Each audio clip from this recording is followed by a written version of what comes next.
First at 5. From the University of Florida's College of Journalism and Communications, you're watching WUFT News. Many people come to the University of Florida to see the beautiful campus, but they may not have thought about the history of UF and how it got to where it is today. Good afternoon, I'm Julia Vanda Bogart. And I'm Dylan Huerman. You may not be aware that UF has a complex history. Arlene Braulio is with us and has been following the story. Arlene, what can you tell us? I met with UF's historian Carl Van Ness and had a very interesting conversation with him about the university's past. The university has been around since 1853, so it takes a lot of work to preserve its past. Since 1853, the University of Florida has gone through many changes which have added to its legacy. From its relocation to Gainesville to its change of colors, the University of Florida has certainly come a long way. The Gator legacy, well, we began to identify ourselves as Gators in 1911.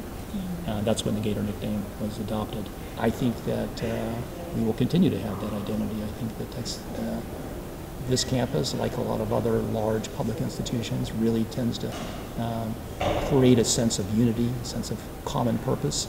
And I think students will always consider themselves Gators and while they're here and when they leave as well.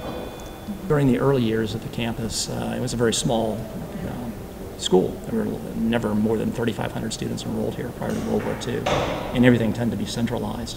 So when you walk around the campus, the historic campus, that was the entire campus. So that included the College of Law, included all the arts and science buildings, included engineering and agriculture as well.